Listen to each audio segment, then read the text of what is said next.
Yang tadi, KSSK atau Komite Stabilitas Sistem Keuangan mengadakan konferensi pers terkait update bagaimana kondisi sistem keuangan Indonesia pada kuartal ketiga tahun 2020. Nah, KSSK tadi menyebut untuk informasi pertama begitu, bahwa kondisi stabilitas sistem keuangan Indonesia pada kuartal ketiga 2020 masih tetap terjaga atau dalam kondisi normal begitu, meskipun ketidakpastian ekonomi global masih tetap tinggi akibat adanya pandemi COVID-19.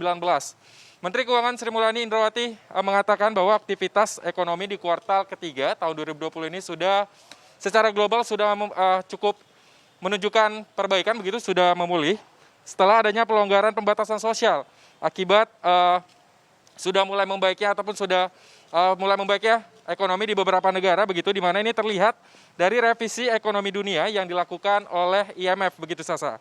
Di mana IMF ini merevisi ekonomi dunia dari minus 5,2 kini menjadi minus 4,4%. Nah, menyambut sinyal baik ini, pemerintah juga optimistis bahwa ekonomi Indonesia pada kuartal ketiga tahun 2020 akan membaik begitu, di mana ini akan membaik ke level minus 2,9 hingga minus 1% hingga akhir tahun di kuartal ketiga, dan juga akan mulai membaik atau akan terus membaik begitu hingga akhir tahun nantinya. Selain itu, Sri Mulyani menyebut kondisi ekonomi domestik juga berangsur membaik, Sasa, setelah mengalami kontraksi minus 5,3% pada kuartal kedua tahun 2020.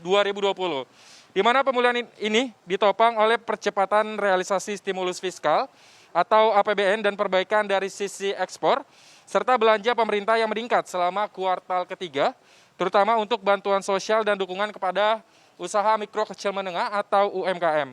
Adapun defisit APBN di akhir kuartal ketiga mencapai 682,1 triliun rupiah atau 4,16% dari produk domestik bruto atau PDB, sedangkan realisasi pendapatan negara mencapai 1.159 triliun rupiah atau ini 68,2% dari target yang ditetapkan dalam Perpres nomor 72 tahun 2020.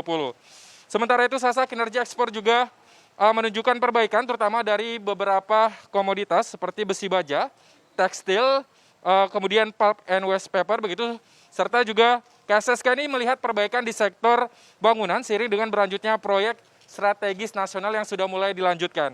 Sri Mulyani menjelaskan pemulihan makroekonomi juga terus terjadi, Sasa, di mana ini terlihat dari inflasi, tingkat inflasi pada September 2020 yang sebesar 1,42%, kemudian current account deficit atau CAD 2020 juga diperkirakan akan rendah begitu, serta neraca dagang kuartal ketiga 2020 yang ternyata bisa surplus sebesar 8,03 miliar US dollar atau dolar Amerika Serikat.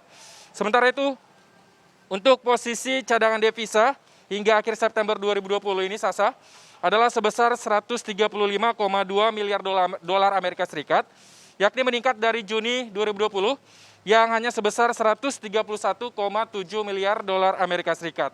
Nah, angka cadangan devisa ini setara dengan pembiayaan 9,5 bulan impor atau 9,1 bulan impor plus pembayaran utang luar negeri pemerintah. Selain itu, Bank Indonesia juga melalui Peri Warjio, Gubernur Bank Indonesia, mengatakan pihaknya akan terus melanjutkan perbaikan kestabilan moneter dengan mengeluarkan kebijakan penurunan suku bunga BI 7 days reverse repo rate sebesar 25 basis point menjadi 4% begitu. Nah, meski sudah membaik, Sri Mulyani menyebut pemerintah akan terus mengupayakan kebijakan melalui penguatan sinergi kebijakan untuk mendukung pemulihan ekonomi nasional. Dan untuk mendengar lebih lanjut, berikut keterangan dari Menteri Keuangan Sri Mulyani Indrawati dan juga Gubernur Bank Indonesia Peri Warjio. Lihat sampai dengan kuartal keempat nanti tetap terjaga di sekitar 5% growth-nya, tentu dengan asumsi bahwa seluruh momentum belanja dan eksekusi belanja baik PEN maupun seluruh belanja KL tetap bisa terjaga.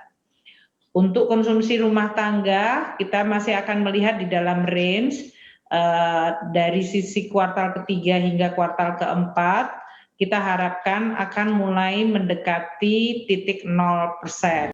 Bank Indonesia juga memperkuat bauran kebijakan dengan yang pertama, melanjutkan kebijakan stabilisasi nilai tukar rupiah sejalan dengan fundamental dan mekanisme pasar.